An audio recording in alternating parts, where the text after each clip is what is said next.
Vasco da Gama. Fala família vascaína, aqui é Erasmo Romão comandando mais um vídeo do Vasco 10 neste dia 4 de setembro, quinta-feira. E você que não é inscrito no nosso canal, chegando mais aí, se inscreva, deixa o seu like, seu comentário, seu nome, sua cidade para rolar aquele abraço, né? Compartilhe nossos vídeos com os amigos aí, no grupo de WhatsApp, e também acompanhe a gente lá no Instagram, @Vasco10RD. O Vasco da Gama que nesta quarta-feira fez pressão lá na CBF, né? Foi conversar lá com os homens lá sobre a questão da arbitragem. Toda a rodada é uma situação contra o Vasco da Gama e o Pedrinho lá se fez presente na CBF. Ele que tem um bom relacionamento lá, inclusive foi chefe de delegação, né? De seleção, inclusive. Então o Vasco buscando, né, representatividade lá no CBF, fazendo aquela pressão para ver se as coisas comecem a andar direito aí pro lado do vascaíno no que se diz respeito à arbitragem. Mas eu chamo meu amigo Gilson Santos para falar e trazer mais informações do Gigante da Colina. Olá, Cosmo! Olá, você que está chegando a Vasco 10 desta quinta-feira de eliminatórias, quinta-feira de seleção brasileira. E o presidente Pedrinho, falando em seleção brasileira, o presidente Pedrinho compareceu ontem, quarta-feira, na sede da CBF. O que se diz é o que o Pedrinho foi para fazer alguns ajustes para tratar de assuntos de interesses do Vasco da Gama. E a gente espera, Erasmo, que o Pedrinho fale muito de arbitragem. O Vasco vem sendo muito prejudicado nesse Campeonato Brasileiro, sobretudo nos últimos jogos, com arbitragem ruim que prejudicam o Vasco da Gama. Foi prejudicado contra o Botafogo e no último domingo, além de um pênalti que foi um absurdo marcado contra o Vasco da Gama, o Vasco perdeu o Jair para o resto da temporada e sequer o árbitro Rafael Claus marcou uma falta. A pergunta que se faz é a seguinte, Erasmo: quem é que vai pagar as contas e os prejuízos do Vasco com a saída e com a contusão do Jair? Então é importante aí que o Pedrinho, que tem bom relacionamento com a CBF, chegou a ser chefe da delegação em alguns jogos das eliminatórias, mas é preciso separar essa aproximação com a CBF e tratar de questões importantes para o Vasco. Agora, Erasmo, essa parada de 10 dias aí para os jogos da seleção brasileira, jogos de eliminatórias, já que o Vasco tem jogadores de tudo quanto é lugar aqui na América do Sul e até mesmo da Europa, essa parada aí, teoricamente, beneficia o Vasco. O Vasco com muitos casos de lesão e o Fernando Diniz sofrendo para poder montar uma equipe, ajustar essa equipe para poder fazer o jogo de volta da Copa do Brasil. Em um setor que o Vasco tem, que o Fernando Diniz, a comissão técnica, tem o maior número de opções de jogadores, é exatamente no setor de meio campo, ali na segunda volância, sobretudo, mas de última hora todo mundo se machucou e o departamento médico está repleto de jogadores do meio campo e da mesma posição do Vasco da Gama. O Jair, que todo mundo já sabe, que não joga mais essa temporada, o Tietê, que se machucou no jogo contra o Botafogo, e tem lá também o Paulinho que desde que voltou de contusão, ficou quase um ano parado, voltou junto com o Jair.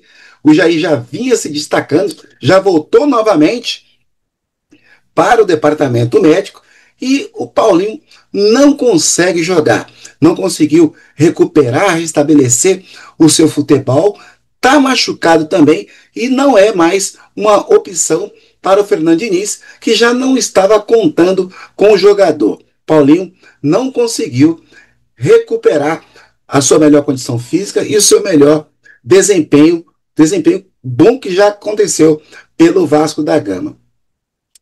Thiago Mendes chegou como a primeira contratação do Vasco nessa janela, essa abertura de contratações de meio de ano.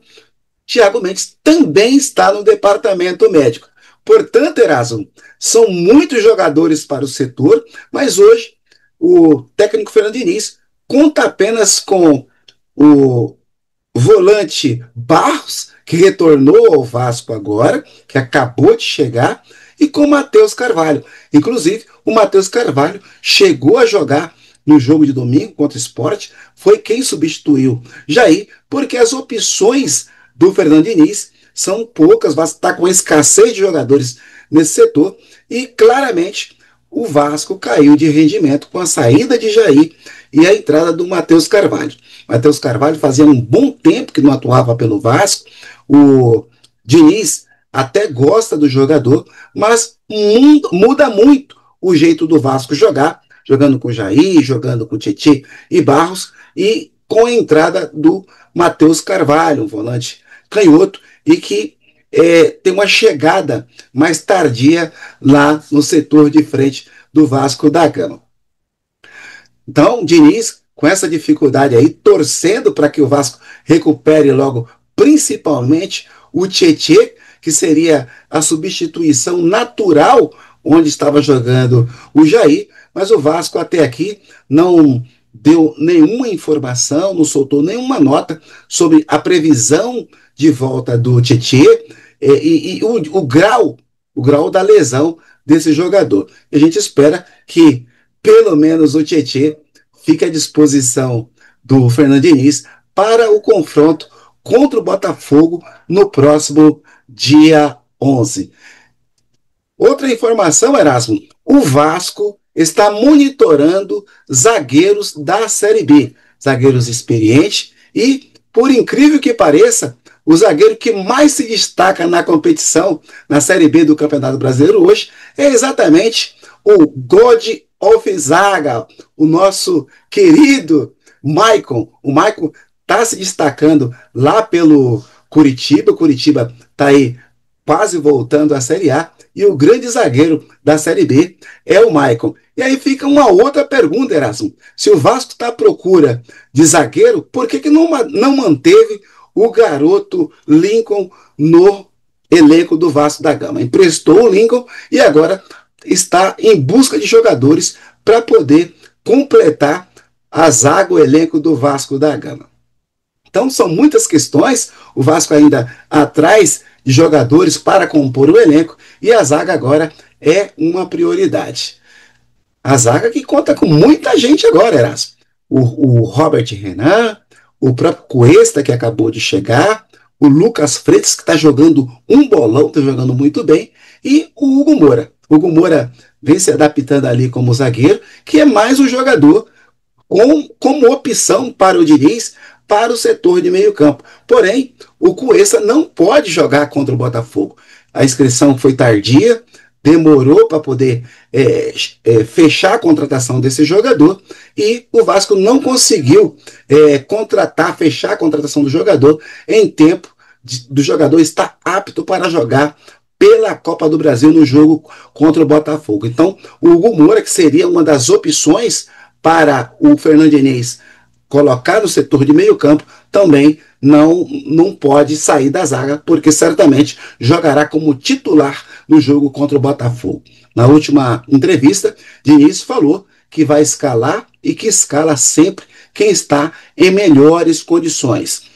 Robert Renan não vinha jogando, Carlos Cuesta também não vinha jogando, Matheus França também não vinha jogando lá na equipe do Crystal Palace, e Diniz foi muito claro, muito seguro, incisivo na sua entrevista, dizendo que vai jogar quem estiver melhor no momento para poder ajudar o Vasco da Gama. Então são muitas questões, e esses 9 dias que tem pela frente, a gente espera que o Vasco consiga recuperar esses jogadores e no dia do jogo contra o Botafogo estejam à disposição do Vasco.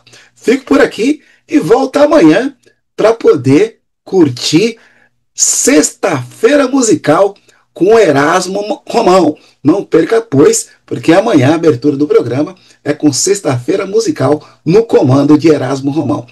Um abraço e até amanhã. É isso aí, Gilson. Olha só, o prejuízo do Vasco aí com essa arbitragem, com essa situação do Jair, é muito grande, né? Prejuízo técnico, que esse aí não tem valor que se pague. É um jogador que estava se encaixando ali no esquema, um jogador de destaque, com atuações soberbas, né? Sobretudo o jogo contra o Botafogo, né? Ele esteve suspenso contra o Juventude, né? E no jogo contra o Sport vinha fazendo uma boa partida, vinha trabalhando bem a questão de saída de bola ali, de jogo, né? Um jogador de muita qualidade técnica e que com a cabeça boa. Mas então o prejuízo técnico do Vasco é muito grande, e o prejuízo financeiro é que vai continuar pagando o salário do Jair, vai ter todo o tratamento, né? E o Vasco tem a possibilidade de repor, né? Trazer outro jogador, por exemplo, né? Para compor elenco. É um investimento que o clube faz, né? Esse prejuízo aí fica todo na conta do Vasco. Ô Gilson, a situação do Lincoln, do zagueiro, né? Do Vasco da Gama, é uma gestão totalmente errada, né? De elenco, de olhar uma promessa, né? O Lincoln, ele fez algumas partidas há uns 2 anos atrás aí, no Campeonato Carioca, né? Fez partidas ok, partidas boas, né?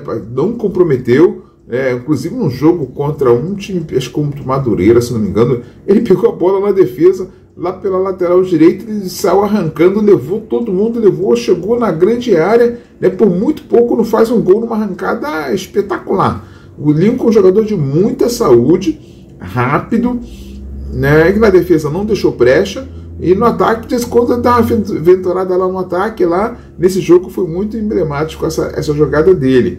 Depois ele teve uma oportunidade aí de verdade, né? Contra o Internacional, lá no Beira-Rio, fez o gol da vitória. O Vasco venceu do Beira-Rio por 2-1, né? E gol do Lincoln, né? E depois disso o rapaz não teve mais nenhuma oportunidade. Sempre destaque no Sub-20, capitão, era certo, assim, se via, né, com uma boa possibilidade dele figurar entre os profissionais. Subiu, né, alguns jogos, foi relacionado inclusive, mas não teve chance. E aí o Vasco decidiu emprestar ao Volta Redonda no momento que você via que não tinha tantos jogadores na zaga disponíveis, sobretudo pelo lado direito. E o Lincoln foi emprestado, e aí o Vasco agora se vê sem zagueiro, tem que ir a campo contratar jogadores, né? Ou seja, um prejuízo financeiro, né? O que o Vasco vai ter que repor os jogadores ali, para aquele setor, quando que poderia ter dado chance ao garoto da zaga e nessa hora não precisar contratar ninguém. Então, mais um erro aí, mais um dinheirinho jogado fora, né, por essa gestão, por não olhar para frente, não investir no jogador da base. Lamentável, Gilson. E eu deixo meu grande abraço ao Orlando Grande. Ih, rapaz, hoje é abraço do gigante, né? Orlando, um grande parceiro, sempre acompanhando o nosso programa. Ele falou: tô ouvindo aqui direto de Santo Amaro, né? Orlando sempre que pode, ouvindo nossos programas, acompanhando as nossas resenhas. E você que não é inscrito no nosso canal, pode fazer o mesmo, né? Se inscrever, acompanhar a resenha, dar aquele pitaco, né? Um comentário é importante, o like também é super importante, o seu nome e sua cidade, é muito bacana, porque rola sempre aquele abraço no final do vídeo. E você pode compartilhar nossos vídeos aí para os amigos do WhatsApp, família, né? E os demais, para que esse canal cresça. A gente precisa aí de amigos, de mais amigos. A gente agradece já os inscritos e aquelas pessoas que visualizam, deixam o like. Isso é muito importante para a gente. Você também pode acompanhar a gente lá pelo Instagram, @Vasco10RD. Estamos te aguardando por lá também. E a gente vai apurar mais notícias. Agora estão ficando mais raras, né? O Vasco não vai jogar aí tão cedo. Negócio de jogo de seleção, essas coisas, data FIFA, né? E então a gente fica aí aguardando aí o Vasco em campo, mas a gente apura as notícias para trazer novidades do Vasco da Gama para você. Eu fico por aqui, amanhã a gente volta. Um grande abraço. Vasco 10, você torce por aqui. Vasco da Gama.